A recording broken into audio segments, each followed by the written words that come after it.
ఎండలు మండుతున్నాయి. Body cooling కోసం మందబాబులు beer వేసి చిల్ అవుతున్నారు. సేల్స్ ఒక్కసారిగా పెరిగాయి. ఇప్పటికే 25% పెరిగినట్టు వైన్స్ యజమానులు చెబుతున్నారు. ఉదయం 10 గంటల నుంచి షాపుల ముందు క్యూ కడుతున్నారు. ఎండలు ఊపందుకున్నాయి. 40 డిగ్రీలు ఎండ చావగొట్టి చెవులు మూస్తోంది. ప్రజలు చల్లటి పానీయాల వైపు మొగ్గు చూపుతున్నారు. ఇందులో బీరు తాగే బ్యాచ్ గురించి ప్రత్యేకంగా చెప్పాల్సిన పని లేదు. మలమలమాడే ఎండకు చిల్డ్ బీరేసి చిల్లవుతున్నారు. దీంతో బీర్ల అమ్మకాలు ఒక్కసారిగా పెరిగిపోయాయి. గత వారం రోజులుగా పోలిస్తే 25% సేల్స్ పెరిగాయని షాప్ యజమానులు చెబుతున్నారు. వీకెండ్స్ డిమాండ్ రెట్టింపైందని అంటున్నారు. స్టాక్ అంతే స్థాయిలో సిద్ధం చేసుకున్నామని చెబుతున్నారు.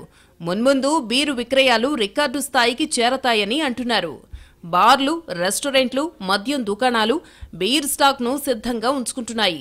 ఇదే సీజన్లో లాస్ట్ ఇయర్ సరైన బ్రాండ్లు దొరకక బీర్ ప్రియులు ఇబ్బందులు పడ్డారు. ఇప్పుడు అన్ని రకాల ప్రీమియం బ్రాండ్లు అందుబాటులో ఉండడంతో ఈ సమ్మర్ హీట్ చిల్లవుతుందంటున్నారు వ్యాపారులు. స్టాక్ త్వరగా ఖాళీ అవుతూ ఉండడంతో డీలర్లు అడిషనల్ కార్టన్ల కోసం డిపోల చుట్టూ తిరుగుతున్నారు. మామూలుగా వారానికొకసారి స్టాక్ తెప్పించుకునేవాళ్లు, కానీ ఇప్పుడు 4 రోజులకోసారి తెప్పించాల్సిన పరిస్థితి. ఆ స్థాయిలో పెరిగాయి సేల్స్. ఈవెంట్లు, పార్టీలకు వేసవికాలం అనుకూలంగా మారడంతో వీకెండ్స్లో బీర్ డిమాండ్ మరింతగా పెరుగుతోందని ట్రేడర్లు చెబుతున్నారు. మొత్తంగా ఎండాకాలం పుణ్యమా అని ఖజానాకు భారీగానే ఆదాయం వస్తుందని అంచనా వేస్తున్నారు.